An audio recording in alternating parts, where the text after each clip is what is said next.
most underrated racehorse of all time? You know what? You got to go back a long ways, but to me, it's Napolitano. He raced in the shadows of MacLobel. He was about the only one who beat him as a 3-year-old, and they had great duels the whole year. He rarely beat him, but he was right there with him, and I don't think many people would argue that MacLobel, is certainly one of the best 5 trotters of all time. So I'd say Napolitano.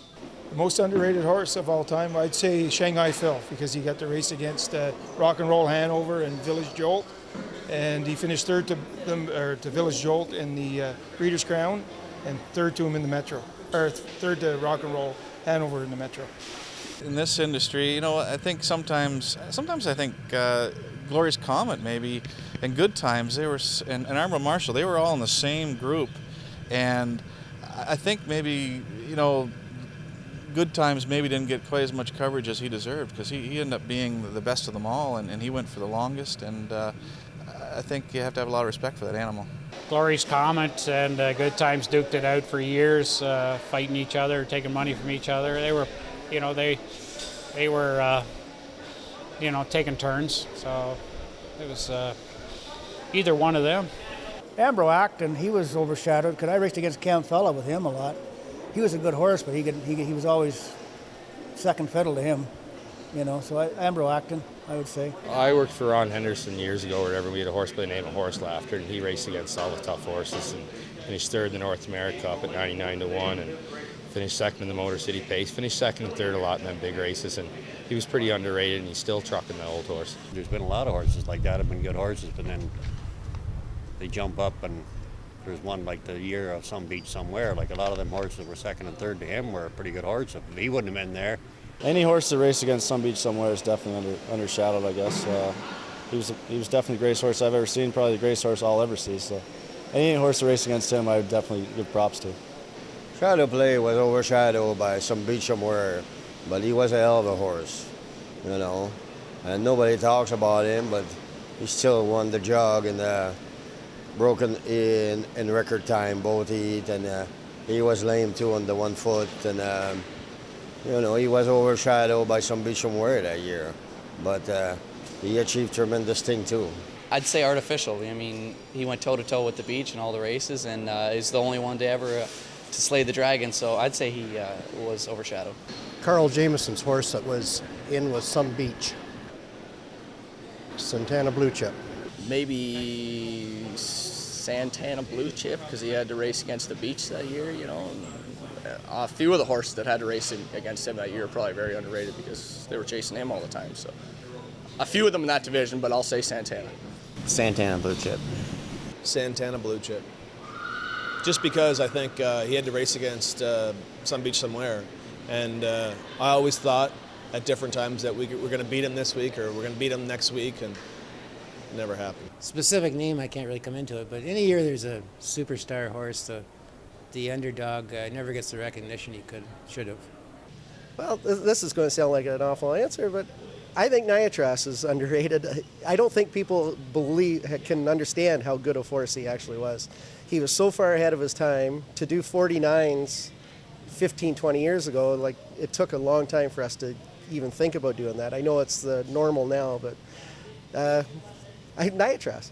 I'm going to go with probably, and I know he's rated very highly, but I'm going to go with Niatras. I think he was way ahead of his time. Well, he was still highly rated, but maybe Admiral's Express, because for the horse to win as much as he did, he's well known throughout Canada, but worldwide and maybe U.S. side, doesn't have as much maybe recognition as what he has for Canadian people. So maybe worldwide it could be him for how great he was. He was a lunch pail horse too. I don't think Admiral's Express got enough credit worldwide. He was one of the most amazing horses I've ever seen. Absolutely phenomenal heart, and did it with some apparent soundness problems, and he's another one that I have tremendous admiration for.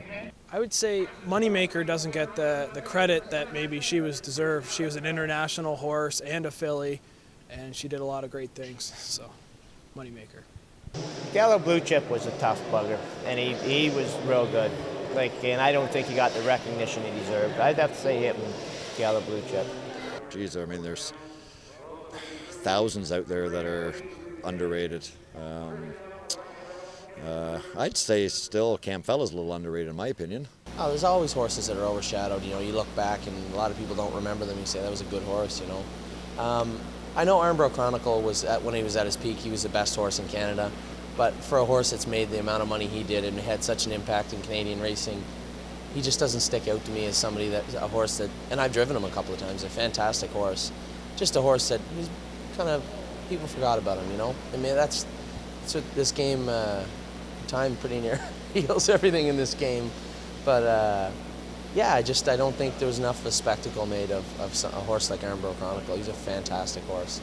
Maybe Cardigan Bay, because I think he's the first harness horse to win $1 million. He didn't race in many stake races, really. He obviously was gelding. He had a dropped hip. And I think it's a real shame there's never been a race of any kind named after him. And he really is one of the greats. A horse that comes to mind to me is a horse that Clint Galbraith raced a year or two after Niatras, and his name is Call for Rain. You know, I forget exactly what he did, but I remember he was just a tremendous animal. Took a big mark, and he just never really got the glory that I thought he maybe could have had. I probably would say Red Bow Tie because I drove him. You know, like he was a gelding, you know, like he was a Florida bred, and he looked like a greyhound. He wasn't a great looking horse, but you know, like he beat them for 3-4 years. You know, he beat everybody on every track, and he never got real recognition, I think, but I think he was a great horse. Most underrated racehorse, in my opinion, was Boulder Creek. He was a gelding, so he kind of got overshadowed by anything that was stallion. So he made a lot of money, obviously, and I think he deserved more respect than he gets. Escape the Wind. How soon do we forget? You know, like he's definitely one of them. There's many of those, you know, unsung heroes, but you know, he's one that comes to mind right now.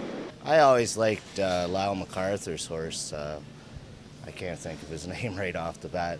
Secret's nephew. I always liked him. I thought he was underrated. Probably maybe some horses from down in the Maritimes where I come from. There's some really good horses that race there every year that probably don't get noticed as much as they should. You know, there was a horse that I seen race early on. His name was Glue-Bait, and I always thought he was an underrated horse. You know, he'd come through, he'd win, you know, at least, you know, maybe one a year, and he raced probably 6 or 7 years that I remember seeing him racing out in Saskatchewan in the early days. And I think he was really overlooked. He probably made a good, you know, $6,000 or $7,000 lifetime, and he raced straight till I think he was 12 years old. But that horse was really overlooked, I think. I have to say Warrawee Jane, just because I own her. And Well, I can't really pinpoint any horse, but I think a lot of the upper class claimers that we race today are the understudy of the racing horses, where everybody looks at all of the big stake races and the big stake horses and everything. But you know, it's the claimers and the upper class claimers are the ones that put the show on.